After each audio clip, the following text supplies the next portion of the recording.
धन्यवाद हो पिता परमेश्वर का आज के दिन के लिए।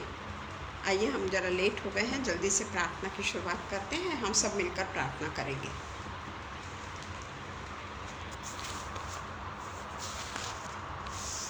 धन्यवाद धन्यवाद धन्यवाद धन्यवाद धन्यवाद धन्यवाद देते हैं पिता परमेश्वर।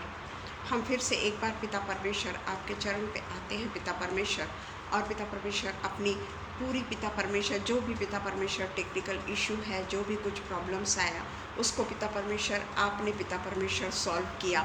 उसके लिए पिता परमेश्वर हम आपको तहे दिल से धन्यवाद देते हैं पिता परमेश्वर कि हम आपकी उपस्थिति में आ सके, आपसे प्रार्थना करने के लिए पिता परमेश्वर एकत्रित हो सके। उसके लिए पिता परमेश्वर हम आपके आभारी हैं, और पिता परमेश्वर ये समय को हम आपके अधीन रखते हैं, अपने आप को आपके अधीन रखते हैं। और पिता परमेश्वर ये पेज जो पिता परमेश्वर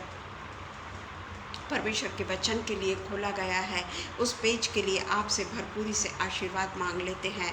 और शबनम के लिए, अनुपम भैया के लिए भी पिता परमेश्वर हम आपको धन्यवाद धन्यवाद और धन्यवाद देते हैं कि उन्होंने हमें ये मौका दिया कि पिता परमेश्वर आज के दिन हम आपके वचन को शेयर करने वाले हो सके। सब कुछ हम हमारे उद्धारक यीशु मसीह के नाम से मांगते हैं।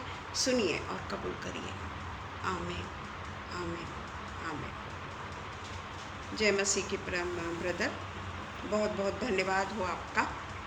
मैं जितना भी आपको डिस्टर्ब करती हूँ, फिर भी आप मेरे सारे समस्याओं का, प्रॉब्लम का हल करते हैं। उसके लिए मैं परमेश्वर के नाम से आपको बहुत बहुत धन्यवाद देती हूँ।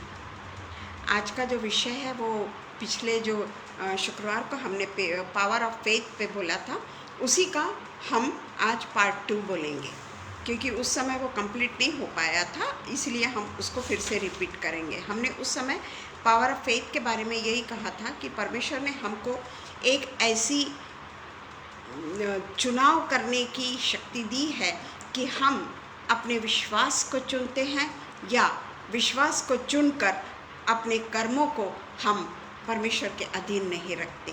प्रेज़ द लॉर्ड आगेश जी। अपने कर्म जो है वो हमारे लिए बहुत महत्वपूर्ण है। हमारे मुख से निकले हुए शब्द हमारे लिए बहुत ज़्यादा महत्वपूर्ण है कि हम अपने मुख से कौन से शब्दों का प्रयोग करते हैं। अगर हम कहते हैं कि मैं परमेश्वर पर विश्वास करता हूँ, पर हम परमेश्वर पर विश्वास तो ज़रूर करते हैं, हम परमेश्वर के मंदिर में भी जाते हैं, परमेश्वर को याद भी करते हैं, सवेरे शाम हम परमेश्वर के वचनों को भी पढ़ते हैं, पर सबसे बड़ी बात ये है कि क्या हम सच्चे हृदय से जो हमारे दुश्मन हैं, क्या हम उनको माफ़ करते हैं? कभी भी ऐसा नहीं हो सकता, कभी भी ऐसा नहीं हो सकता कि परमेश्वर दोगले व्यक्तिमत्व को पसंद करे। जिस तरीके से सुलेमान को परमेश्वर ने, कई ऐसे लोगों के उदाहरण हैं कि परमेश्वर ने उनको अपरंपार आशीषें दी, कहाँ से लेकर कहाँ तक ले जाकर उनको खड़ा कर दिया। परंतु हम कैरेक्टर्स तो सब जानते हैं, पर आज मैं सिर्फ उसी का सुलेमान का ही नाम लूँगी कि परमेश्वर ने उससे खुश होकर, क्योंकि उस परमेश्वर ने कहा था कि तू जो चाहे मांग, पर उसने केवल और केवल बुद्धि मांगी, और परमेश्वर ने उसको बुद्धि तो दी, पर उससे खुश होकर परमेश्वर ने बाकी की आशीषें भी उसे दे डाली। पर वो जो फेथ था, जो विश्वास था, पावर ऑफ फेथ था, वो पूरे तरीके से सुलेमान के ज़िंदगी भर काम में नहीं आ सका। वो थोड़ी अपने पक्ष परमेश्वर के दिए हुए वचनों से या परमेश्वर की दी हुई आशीषों से उसने मुंह फेर लिया। और उसके बाद में हम देखते हैं कि सुलेमान का किस तरीके से, हम अच्छी तरीके से जानते हैं कि सुलेमान का आगे क्या हुआ, किस तरीके से उसने अनेक ऐसे विजातीय स्त्रियों से विवाह कर लिया और उनके देवी देवताओं को पूजने लगा। हम सब आज यही सोचें कि हम में क्या कमी है, हम में क्या घटी है, किस तरीके से हम परमेश्वर को प्रसन्न लगने वाले काम को हम कर सकते हैं। कहते तो ज़रूर हैं कि हम परमेश्वर के अनुयायी हैं, या परमेश्वर पे हम बहुत विश्वास करते हैं। हम अब्राहम के उदाहरण को भी देखते हैं कि अब्राहम सब कुछ छोड़कर, परमेश्वर ने जिस देश में उसको लेकर गया, जबकि वो 75 ईयर्स का था, तो भी वो परमेश्वर के आदेश के अनुसार वहाँ पर चला गया। परमेश्वर ने जिस तरीके से उसके बच्चे का न्योछावर मांगा, उसने कहा, लोगों से ये कहा कि हम ऊपर जाकर परमेश्वर को प्रार्थना करके वापस आते हैं। ये उसका फेथ था, जबकि वो जानता था कि परमेश्वर ने उसके इकलौते बेटे का बलिदान मांगा है। पर वो कहता है कि हम वर्शिप करके नीचे आते हैं। ये फेथ के कारण उसके जीवन में कहाँ कहाँ से बदलाव हुआ, ये सब हम जानते हैं। परंतु हम देखेंगे आज 1 पीटर 1:6-9, 1 पीटर 1:6-9, उसमें परमेश्वर का वचन क्या कहता है हम देखेंगे। पहला पत्रस 1:6-9।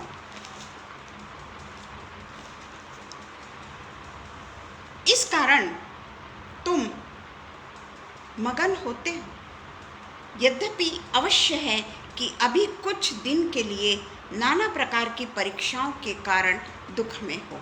ये इसका एक सेकंड पहलू है।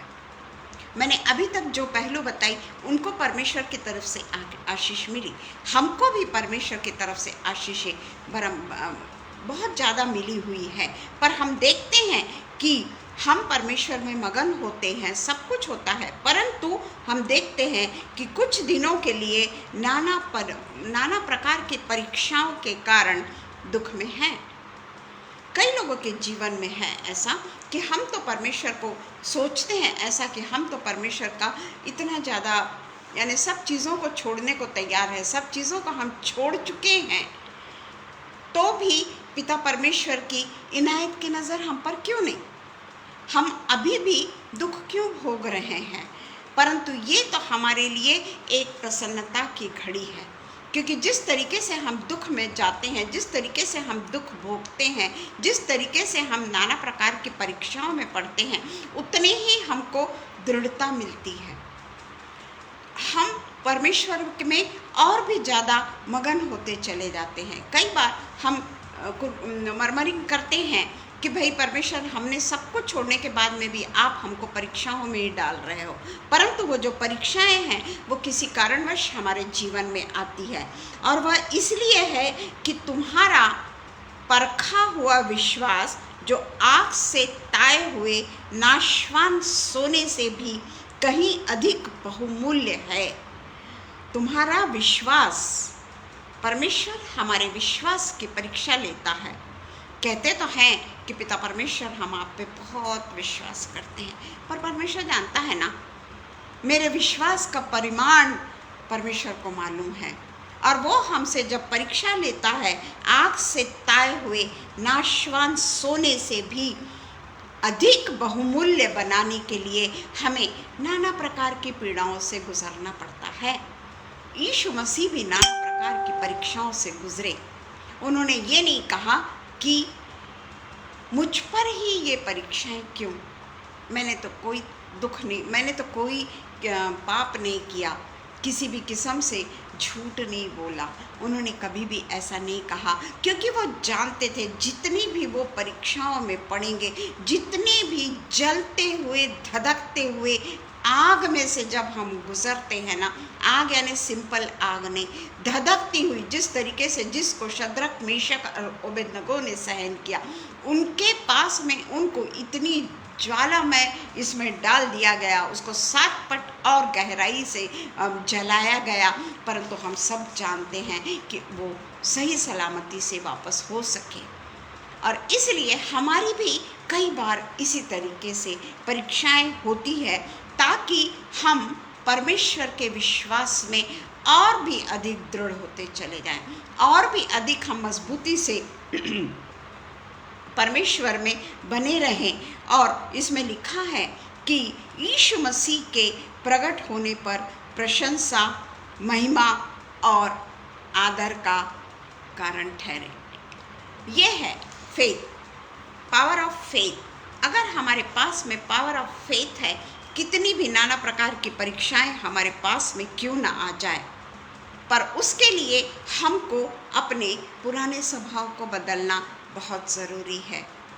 जिस पुराने स्वभाव के साथ में हम रहते हैं, प्रेज द लॉर्ड। रोहिणी, मैं जानती हूँ तुम कमेंट्स नहीं कर सक रही हो, पर आप दिख रही हो, यही मेरे लिए बहुत खुशी की बात है। ज़रूर आपके जो प्रॉब्लम्स हैं हम उसके लिए प्रार्थना में हैं, और वो प्रॉब्लम्स सॉल्व होंगे। आमीन। तो हमारा जो स्वभाव है वो उस स्वभाव को हमको बदलना है और हमको दिन पे दिन स्वाभाविक रूप से परमेश्वर के शरण में जाना है और पूरे तरीके से दिन पे दिन हमको आत्मिक उन्नति करना है। हम जिस तरीके से अपनी उन्नति की बातें सोचते हैं ना, अपनी शारीरिक उन्नति बोलो, अपना फाइनेंशियल बेनिफिट बोलो या हर प्रकार की उन्नति के बारे में हम हमेशा सोचते रहते हैं, जो हमारे जगतिक उन्नति के बारे में हम सोचते रहते हैं। पर यहाँ पर हमको स्वाभाविक रूप से रोज़ बरोज़ उन्नति, आत्मिक उन्नति करना है और हमको परमेश्वर के साथ में आगे बढ़ना है। चाहे हमें कितनी भी कठिनाइयों का सामना क्यों न करना पड़े, कितनी भी कठिनाइयों के अंदर में हम क्यों न हो जाए, पर हमारा जीवन हमेशा लोगों के सामने एक खुशहाल जीवन ही दिखाई दे, किसी को ये पता न पड़े कि मैं दुखी हूँ। क्योंकि अगर समझ जाओ, हम अगर अपने मुख को उतार के बैठेंगे तो लोग जिनके सामने हमने गवाही दी है कि मेरा परमेश्वर महान है, मेरा परमेश्वर हर दुखों से मुझको निजात देता है, मैं जब भी कहीं मुसीबत में आती हूँ मेरा परमेश्वर मेरे साथ में होता है, और इसलिए वो हमारे चेहरे को निहारते हैं, देखते हैं कि इनके चेहरे पे खुशी है या गम है। और इसलिए हमको पूरे तरीके से प्रभु की आज्ञा मानकर, परमेश्वर की आज्ञा में रहकर अपने जीवन का ये जो एक महत्वपूर्ण और बहुत ही नितांत आवश्यक टर्निंग पॉइंट जो है, बहुत बड़ा टर्निंग पॉइंट है ये, आत्मिक रूप से परमेश्वर के निकट जाना, आत्मिक रूप से यीशु मसीह को फॉलो करना, आत्मिक रूप से जीसस को अपने हृदय में आने की इजाज़त देना और उसी के कार्य जो हमने बाइबल में कई बार उसके कार्यों को पढ़ा है और हम जानते हैं कि परमेश्वर ने क्या क्या काम किया है, परमेश्वर ने किस तरीके का सैक्रिफाइस दिया है, परमेश्वर ने हमसे किस तरीके का प्रेम किया है, ये सब हम जानते हैं। और इसलिए उसकी आज्ञा को मानकर एक हमारे जीवन में बहुत बड़ा टर्निंग पॉइंट देने की हम सबको बहुत ज़रूरत है, और ताकि हम आत्मिक जीवन में और अधिक मजबूत और स्थिर बने रह सकें। जब हम अपने आत्मिक जीवन में स्थिर और मजबूत बने रहेंगे, उसी समय परमेश्वर हमसे प्रसन्न होगा, और परमेश्वर हमेशा, कठिनाइयाँ तो आएगी, मैं ये नहीं बोल रही, और भी ज़्यादा आएगी, क्योंकि शैतान भी साथ साथ में है। और इसलिए हमको उस समय अपने आप को पूरे तरीके से निरंतर परमेश्वर की प्रार्थना में रह के परमेश्वर के साथ में खुशी से और परमेश्वर के साथ में एक स्थिर जीवन को बिताना है। हम देखेंगे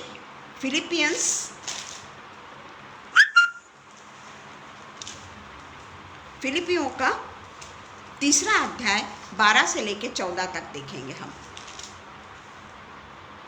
यह मतलब नहीं कि मैं पा चुका हूँ या सिद्ध हो चुका हूँ, पर उस पदार्थ को पकड़ने के लिए दौड़ा चला जाता हूँ जिसके लिए मसीह यीशु ने मुझे पकड़ा था। ये पौलुस कहता है कि मसीह यीशु ने उसको पकड़ा है अनंत जीवन के लिए। इतनी ज़्यादा परेशानियों के बावजूद भी कितने ट्रबल्स उसके ऊपर आए, कितने संकट उसके ऊपर आए, पर वो कहता है कि उस निशानी की ओर मैं दौड़ता चला जाता हूँ। और हे भाइयों, मेरी भावना यह नहीं कि मैं पकड़ चुका हूँ, परंतु केवल यह एक काम करता है कि जो बातें पीछे रह गई है उनको भूलकर आगे की बातों की ओर मैं बढ़ता चला जाऊँ। हम लोग भी अपने जीवन के बहुत सारे स्टेजेस को पार कर चुके हैं, बहुत सारे स्टेजेस को हमने पार कर लिया है। जो भी इस पेज पे आता है, मुझे कोई भी जवान व्यक्ति इस पेज पे नहीं दिखता। सब आफ्टर 40 बोलिए, वही इस पेज पर आकर परमेश्वर के वचन को सुनते हैं।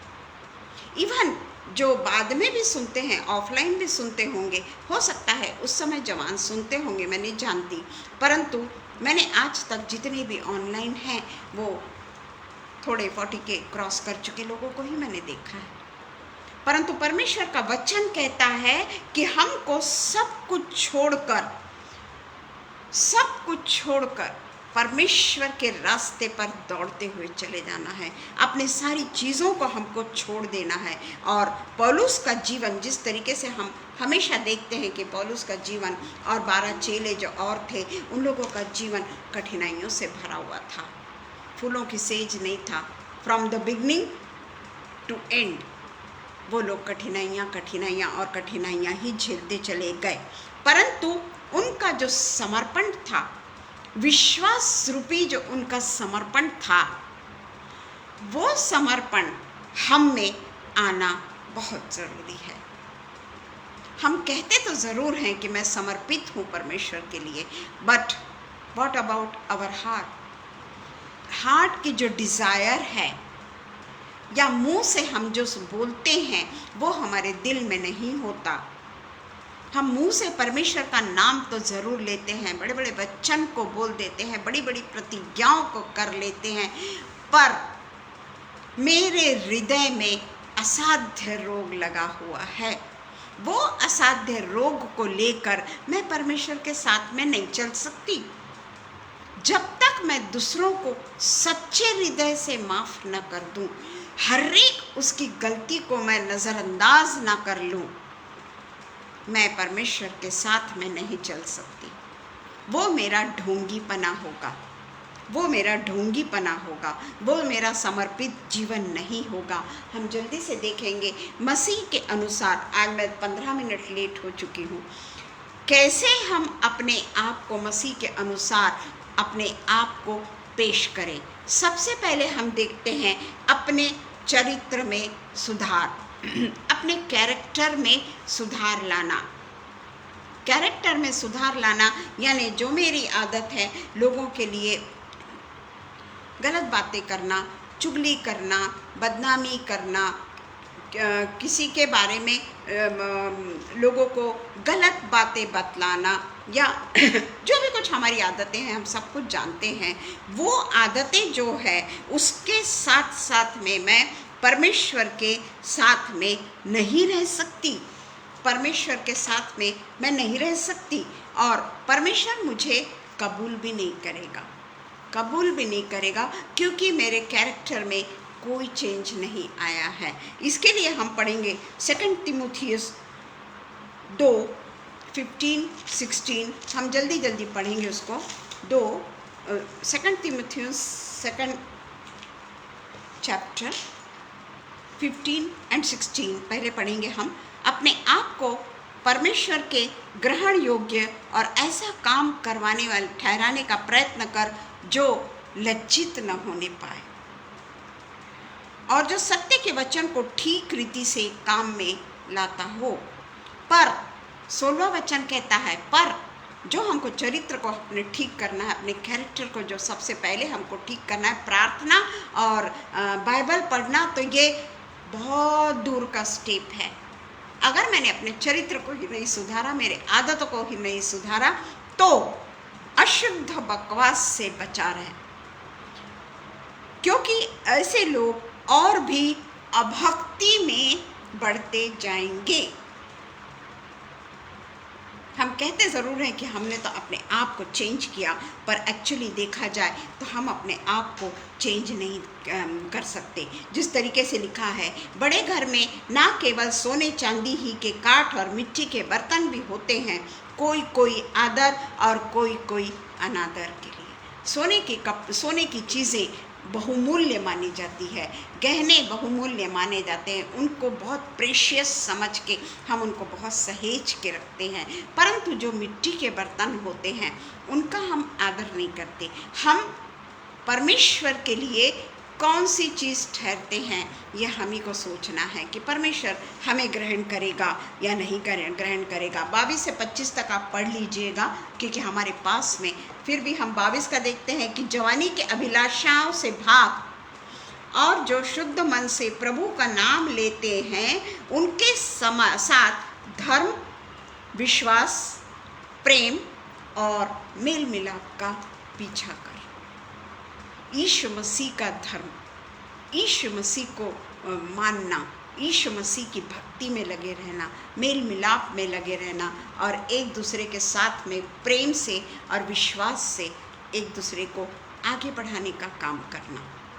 उसके बाद में हम देखते हैं कि दूसरा जो है जीवन का उद्देश्य, हमारा जो जीवन है उसका उद्देश्य क्या है। आज जो हम जीवन जी रहे हैं जो ख़त्म हो सकता है, कभी भी ख़त्म हो सकता है, क्योंकि जीवन जो है ये तो क्षणभंगुर है, आज है कल क्या होगा हम नहीं जानते। इसलिए हम जल्दी से पढ़ लेंगे इफिसियों 4 का 22। इतना तो हमारे पास में समय नहीं है, हम 4 का 22 देख लेंगे। उसमें लिखा है, वो पूरा पढ़ने लायक है कि तुम पिछले चाल चलन के पुराने मनुष्यत्व को जो भरमाने वाले अभिलाषाओं के अनुसार भ्रष्ट होता जाता है उतार डालो। पुराने मनुष्यत्व को, पिछले चाल चलन को जो हमें भ्रष्ट करता है उसको हमको पूरे तरीके से उतार कर फेंक देना है और ऐसा फेंकना है कि उसको हम फिर से ग्रहण ना करें, उसको हम फिर से अपने पास में लाने की कोशिश भी ना करें। ऐसा जीवन हमारा होना बहुत ज़रूरी है। जिस तरीके से 2 पीटर 1 पहला अध्याय उसका 2 पीटर 1:5 से लेके हम 7 तक पढ़ लेंगे। इसी कारण तुम सब प्रकार का यत्न करके अपने विश्वास पर सद्गुण, अच्छे गुण और समझ, प्रेज द लॉर्ड दीदी, समझ, कौन सी समझ? सांसारिक समझ नहीं, परमेश्वर ने दी हुई समझ, और समझ पर संयम, संयम, हर चीज़ पे हमको संयम करना। हमको कितनी जल्दी गुस्सा आ जाता है, क्या हम गुस्से पे संयम कर सकते हैं, कंट्रोल करते हैं? कई बार अगर हम हर्ट होते हैं हम एकदम से सोचने लगते हैं कि नहीं नहीं मैंने इन लोगों को सब कुछ माफ़ कर दिया इसलिए ये लोग मेरे साथ में ऐसा कर रहे हैं। हमारा पूरे तरीके से संयम टूट जाता है। परंतु परमेश्वर का वचन कहता है कि संयम रखने के बाद ही हमें धीरज उत्पन्न होता है। अगर हमारे पास में संयम नहीं तो हमारे पास में समझ नहीं, अगर हमारे पास में सद्गुण नहीं तो हमारे पास में समझ भी नहीं। और इस कारण संयम, और संयम पर धीरज, और धीरज पर भक्ति, और भक्ति पर भाईचारे की प्रीति, और भाईचारे की प्रीति पर प्रेम बढ़ते जाए। इस तरीके से हम अपने चरित्र को, हम अपने जीवन का जो उद्देश्य है, परमेश्वर ने जो ये हमको जीवन दिया है, हमारा कोई इसमें लेना देना नहीं है। प्रेज द लॉर्ड आरती, हमारे इसमें कहीं कोई वो नहीं है। जो परमेश्वर ने हमको जीवन दिया है उस जीवन को लेकर हम सदा आगे बढ़ते चले जाएं। अपने जीवन को नहीं, अपनी समझ का सहारा नहीं, अपने संयम का सहारा नहीं, अपनी भक्ति का सहारा नहीं, अपने धीरज का सहारा नहीं, परंतु परमेश्वर से मांगे, परमेश्वर से मांगे और उसके अनुसार अपने जीवन के उद्देश्य को कंप्लीट करते चले जाए। उसके बाद में आता है निरंतर प्रार्थना। परमेश्वर का वचन कहता है निरंतर प्रार्थना में लगे रहो। सोते बैठते उठते जागते काम करते, कुछ भी आपकी एक्टिविटीज़ क्यों ना हो, आप निरंतर प्रार्थना करते रहना है। हमको परमेश्वर का वचन कहता है ये। उससे क्या होगा कि हमारे जो असंयम की भावना है, नासमझ की भावना है, प्रेम नहीं करने की भावना है, दूसरों को धिक्कारने की भावना है, वो सब भावनाओं से हम अलग हो जाएंगे, क्योंकि हमारा एकमात्र सहारा रहेगा हमारा पिता परमेश्वर। हम उसी की ओर निहारते चले जाएंगे। जिस तरीके से मैथ्यू 6 के 15 में लिखा हुआ है। मैथ्यू 6 5 से 15 ही पढ़ेंगे हम। उसमें हम निरंतर प्रार्थना के बारे में पढ़ेंगे। जब तो प्रार्थना करें तो कपटियों के समान ना हो। और किसी को दिखाने के लिए तेरे को प्रार्थना नहीं करना है कि कोई आ रहा है तो मैं बैठ गई प्रार्थना करने, दरवाजे का खोल के रखी ताकि वो मुझे देखे कि बाप रे कितनी ज़्यादा रिलीजियस है ये लेडी। हाँ, मैं तुमसे सच सच कहता हूँ कि वो अपना प्रतिफल पा चुकी। परंतु जब तू प्रार्थना करे तो अपनी कोठरी में जा और द्वार बंद करके अपने पिता से जो गुप्त में है प्रार्थना कर। तब तेरा पिता जो गुप्त में देखता है तुझे प्रतिफल देगा। प्रार्थना करते समय अन्य जातियों के समान बकबक ना करो, क्योंकि वे समझते हैं कि उनके बहुत बोलने से उनकी सुनी जाएगी। क्योंकि तुम्हारा पिता तुम्हारे मांगने से पहले ही जानता है कि तुम्हारी आवश्यकता क्या है। वो सब कुछ जानता है, पिता परमेश्वर सब कुछ जानता है। पर हमको सच्चे हृदय से उससे प्रार्थना करना है। अगर मुझे किसी बीमार के लिए प्रार्थना करना है या मुझे किसी और के लिए प्रार्थना करना है, बहुत ज़रूरी है कि मैं अपने आप को पहले पूरे तरीके से परमेश्वर के निकट जाकर परमेश्वर से वो सामर्थ्य को मांगूं कि ताकि मैं दूसरों के लिए प्रार्थना कर सकूं। क्योंकि परमेश्वर का वचन कहता है कि हम एक दूसरे के लिए प्रार्थना करें। हमें ज़रूरी नहीं है हमारे लिए प्रार्थना करना, हमें तो एक दूसरे के लिए प्रार्थना करना है। तभी तो परमेश्वर हमारी प्रार्थना, परमेश्वर जानता है ना, लिखा है इसमें कि तुम्हें क्या चाहिए वो परमेश्वर जानता है। तो तुम क्यों मांगोगे परमेश्वर से? क्योंकि उसको तो मालूम है ना, वो जानता है। और इसलिए हमको ये बाइबल कहती है कि तुम एक दूसरे के लिए प्रार्थना करो तो तुम चंगे हो जाओगे। और ये प्रार्थना का महत्व तो बहुत ज़्यादा है इसमें बोलने लायक, पर मैं इतना ही आपको बताती हूँ कि प्रार्थना किस तरीके से करते हैं और करना चाहिए, ये अभी हमने पढ़ा। उसके बाद में है बाइबल का अध्ययन। रोज़ हमको बाइबल पढ़ना है, पर अगर हम बाइबल पढ़ने के बावजूद भी अपने आप को नहीं सुधार सकते, बाइबल पढ़ना व्यर्थ है। ये मत सोचिए कि परमेश्वर कहता है कि निरंतर प्रार्थना में लगे रहो, मेरे वचनों को तुम अपने मन में पूरे तरीके से बसा के रखो। परंतु तुम्हारे मन में परमेश्वर का वचन तभी रह सकता है, मेरे मन में परमेश्वर का वचन तभी समा सकता है जब मेरा मन साफ है। मेरे मन में किसी के प्रति कोई कलुषित भावना नहीं, किसी के लिए दुष्कामना नहीं कि उसने मेरे साथ में ऐसा किया उसका परमेश्वर कभी अच्छा ना हो। पिता परमेश्वर, मैं तो देखता हूँ कि उसने मेरे साथ में इतना सब कुछ किया पर उसके जीवन में तो उसे कोई भी प्रॉब्लम नहीं है। यह हमारे मन में हमेशा आता है। तो बाइबल पढ़ने का क्या फ़ायदा? क्या फ़ायदा? हम देखते हैं बाइबल के जो भी कैरेक्टर्स को हम देखते हैं वो पीड़ाओं में गुजरे, असहनीय पीड़ाओं में गुजरे। खुद यीशु मसीह असहनीय पीड़ाओं में गुजरे। उनको तो बाइबल पूरा रटा हुआ था। जिस तरीके से लूका 2:45 और 46 ही हम पढ़ेंगे, जब वो बालक था वो मंदिर में गया और मंदिर में जितने भी बड़े बड़े लोग थे, सरदार लोग थे, जो धर्म के माने हुए लोग थे, वो लोगों के साथ में जब नहीं ढूंढते ढूंढते यरूशलेम को उनके माता पिता पहुंचते हैं और उन्हें वो मंदिर में उपदेशकों के बीच में बैठे उनकी सुनते और उनसे प्रश्न करते हुए पाया। परमेश्वर भी हमसे प्रश्न करता है कि तू रोज बोलती है, तू रोज बोलती है, तेरे लिए बाइबल के वचन का क्या महत्व है? क्या महत्व है तेरे लिए? क्या सोच के तू बाइबल को रीडिंग करती है, बाइबल के वचन को बोलती है, जबकि तेरा मन तो कलुषित है? क्या परमेश्वर वचन को सुनेगा? क्या परमेश्वर मेरी प्रार्थनाओं को सुनेगा? ऐसा नहीं कि प्रार्थना करने से हमको सब कुछ मिल जाता है, नहीं, ऐसा नहीं है।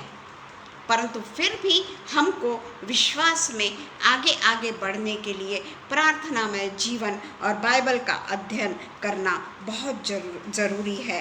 क्योंकि हम देखते हैं कि जब यीशु मसीह when he was tempted, क्या किया उसने? हम अच्छे तरीके से जानते हैं, मत्ती 4 में हमने कई बार पढ़ा है कि आफ्टर बैप्टिज्म 40 डेज तक उसके साथ में क्या क्या हुआ। वो तो भूखा था और बहुत ज़्यादा भूखा था वो। तो उस समय जब वो टेम्प्ट किया गया, तो उस समय डेविल जो था वो उसे हर समय एक से एक हसीन वादा उसके साथ में करता गया। ऐसे ऐसे वादे, ऐसी चीज़ मैं तेरे को दूंगा, ऐसी चीज़ मैं तेरे को दूंगा। उसके वादे जो थे ना वो सांसारिक नहीं थे। वो जो पर यीशु मसीह को बहला रहा था, फुसला रहा था, उसके वादे सब ईश्वरीय इसकी बातें कर रहा था। वो बाइबल के उसको कोट कर रहा था वो सैटन। क्या किया उस समय यीशु मसीह ने? उस समय क्या किया? परंतु यीशु मसीह ने हर एक टेम्पटेशन पर परमेश्वर के वचन रूपी तलवार से उसके साथ में वचन के द्वारा ही युद्ध किया, वचन के द्वारा ही उसकी बोलती को बंद किया। अपनी यानी अपना बुद्धि नहीं बताया, या मैं कौन हूँ, मैं तो खुद परमेश्वर का पुत्र हूँ, तू कौन? ऐसा नहीं बोला।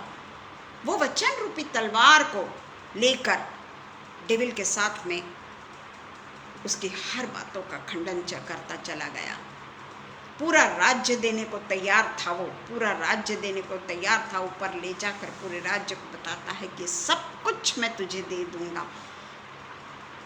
पर यीशु मसीह ने कहीं पे भी उसकी बात नहीं मानी, क्योंकि परमेश्वर को, यीशु मसीह को पूरे वचन बाय हार्ट थे ना, तभी तो वचन का सहारा लिया ना। उसको वचन पूरे तरीके से बाय हार्ट थे। वो वचन का हमेशा चिंतन करता था, वो वचन को हमेशा प्रार्थना में लगे रहते थे, हमेशा वचन के द्वारा ही लोगों से बातचीत किया करते थे। छोटे थे तब भी बड़े बड़े उपदेशकों के सामने प्रश्न पूछते हैं, क्योंकि उनके इस तरीके से उनका वचन जो है वो उनके हृदय में समाया हुआ था कि एक एक इसका वो चिंतन करते रहते थे, प्रार्थना करते रहते थे। अपने पिता से वो कभी अलग नहीं होते थे। थक भी जाते थे, रात के समय अपने पिता के पास में जाकर रात भर प्रार्थना किया करते थे। तभी तो वो सामर्थ उनको मिली। 40 दिन भूखा रहने के बाद में भी यीशु मसीह नहीं हारे, डेविल के सामने नहीं गिरे। आज हमें भी यही ज़रूरी है, बहुत ज़रूरी है, नहीं तो हमारा पतन शैतान के द्वारा निश्चित है। क्योंकि शैतान को पूरी बाइबल पाठ है, वो पूरी बाइबल जानता है।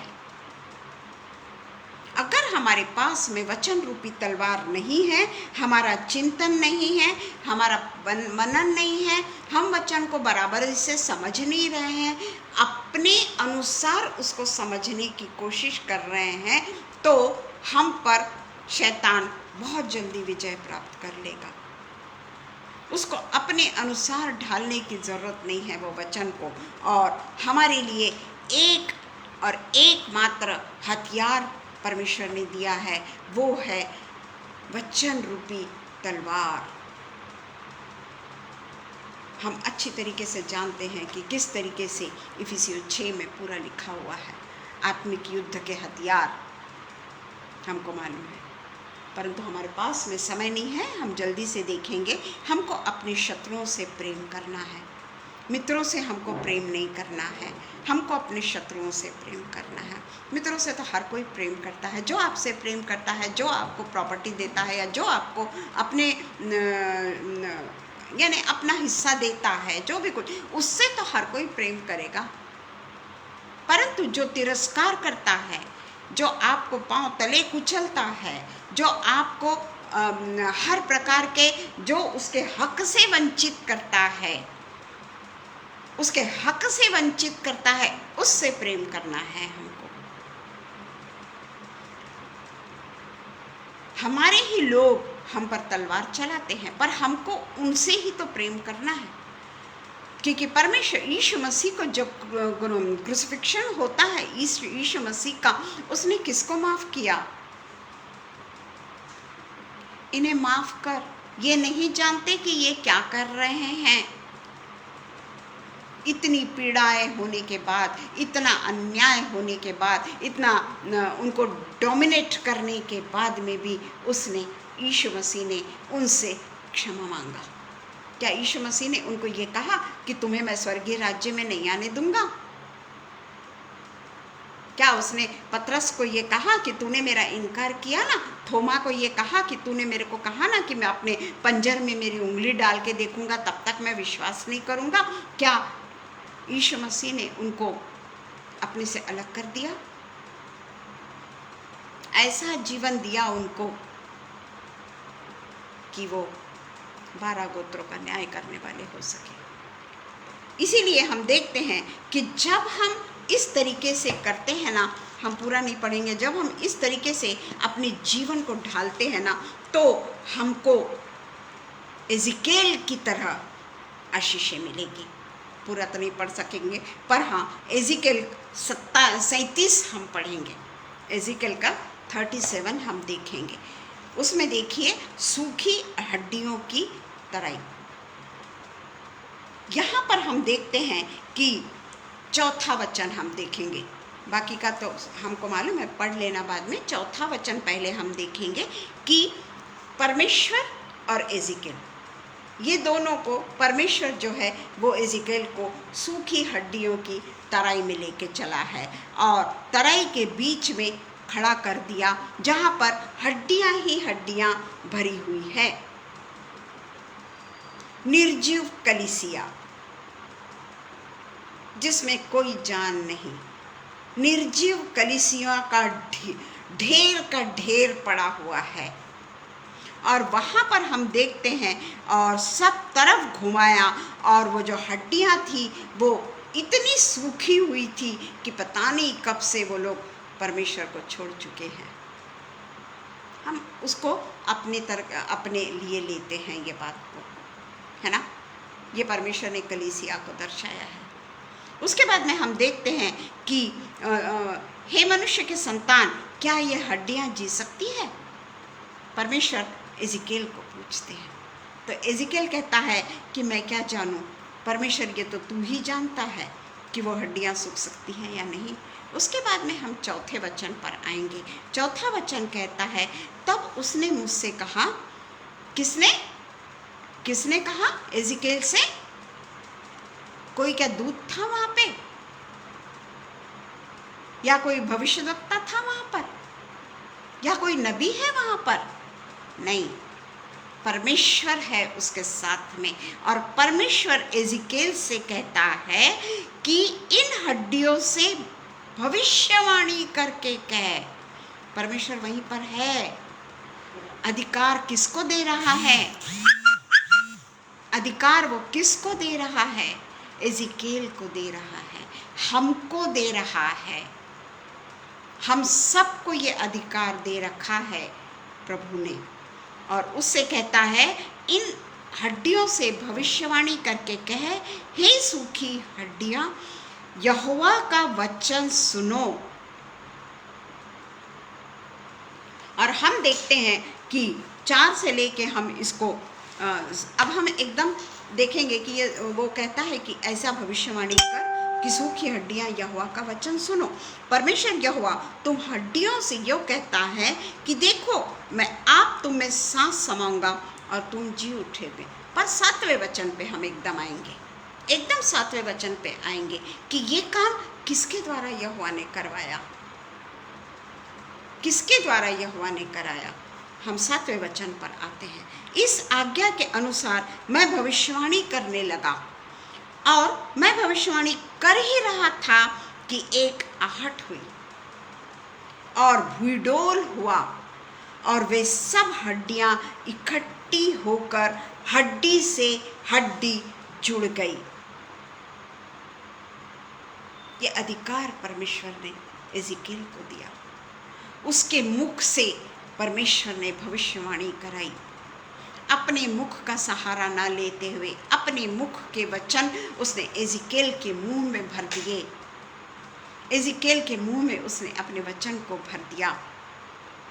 और वो कहता है कि बहुत बड़ी आहट हुई, भविष्यवाणी कर ही रहा था कि भूडोल हो गया, अर्थक्वेक आ गया और वे हड्डियां इकट्ठी होकर हड्डी से हड्डी जुड़ गई। यानी ये यूनिटी को दिखाता है, चर्च की यूनिटी, बकबक करने वालों की यूनिटी नहीं, लोगों का अपमान करने वालों की यूनिटी नहीं, लोगों को क्या कहना चाहिए कि लोगों को नीचा दिखाने वालों की यूनिटी नहीं, बल्कि परमेश्वर के साथ में एक मन होकर रहने वालों की यूनिटी। परंतु उसके बाद में हम देखते हैं कि उसके बाद में नसों पे नसें चढ़ गई और मैं देखता रहा कि उनमें नसें उत्पन्न हुई, मांस चढ़ा और वे ऊपर चमड़े से ढक गई। सब कुछ हो गया, हड्डियां भी जुड़ गई, नसें भी आ गई, नसें भी जुड़ गई, मांस भी उसके ऊपर चढ़ गया और वो चमड़े से ढप भी गई। पर क्या उनमें सांस थी? ये है निर्जीव कलीसिया। और जो हमें चमड़ा मांस सब कुछ है, पर हम में सांस नहीं, पवित्र आत्मा की सांस हम में नहीं। अगर हम परमेश्वर के वचनों पे नहीं चलते, परमेश्वर के वचन को पढ़ते ज़रूर है, पर हमको अपनी गलतियां ही नहीं दिखती, हम जानते ही नहीं कि हम परमेश्वर को किस तरीके से अपमानित कर रहे हैं। तो उसमें वही लिखा है, परंतु उनमें सांस कुछ न थी। 8 का बी। तब उसने मुझसे कहा, यहोवा ने एजिकेल से कहा, वो खुद को प्रशंसा नहीं ले रहा है, खुद का बहुत बड़ापन नहीं ले रहा है। उसने एक व्यक्ति से कहा, एजिकेल से कहा, हे मनुष्य के संतान, सांस से भविष्यवाणी कर। देखो, सांस से भविष्यवाणी कर और सांस से भविष्यवाणी करके कह, हे सांस, परमेश्वर यहोवा यूं कहता है, चारों दिशाओं से आकर इन घात किए हुओं में समा जा कि ये जी उठे। ब्रीदिंग, आज हमारा ब्रीदिंग प्रॉब्लम अगर होता है, हमें कितने बड़े बड़े रोग हो जाते हैं। अगर हमारा ब्रीथ बंद हो गया, हम मृत घोषित किए जाते हैं।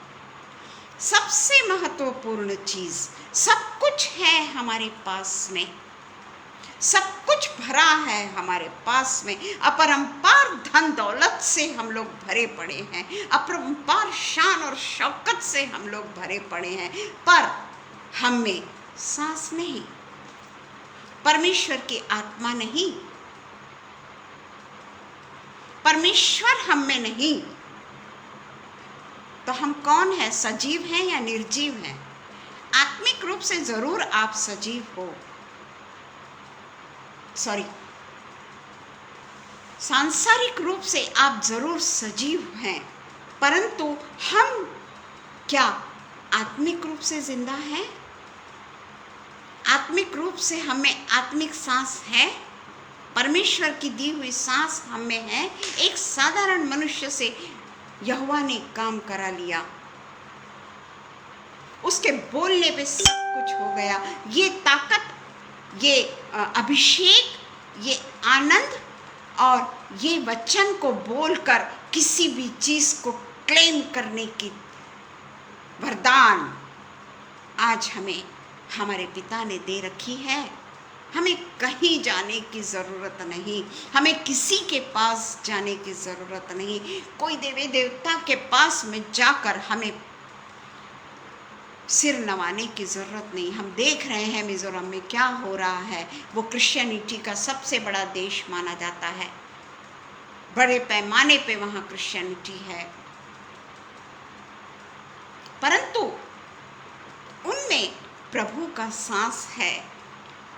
हड्डियों को तोड़ रहे हैं, नसों को खींच रहे हैं, मांस को जला दे रहे हैं, लोगों को मार रहे हैं ना, लोगों को तकलीफ दे रहे हैं ना, परमेश्वर के भवन को तोड़ रहे हैं ना, पर परमेश्वर तो जिंदा है। परमेश्वर कोई भवन में रहने वाला परमेश्वर तो नहीं है। उसके लिए बिल्डिंग, ईंट, रेती का जो मटेरियल है वहाँ परमेश्वर नहीं है। वो अगर तोड़ भी दिए, परंतु जो परमेश्वर के लोग वहाँ पर है, जो परमेश्वर के लोगों ने, अब परमेश्वर ने उनको आज्ञा दी है कि तुम शांत रहो, क्योंकि परमेश्वर का वचन कहता है हम सब सताए जाएंगे, हम सब सताए जाएंगे। और जो अंत तक धीरज धरे रहेगा वही परमेश्वर की शरण में जाएगा अंत तक।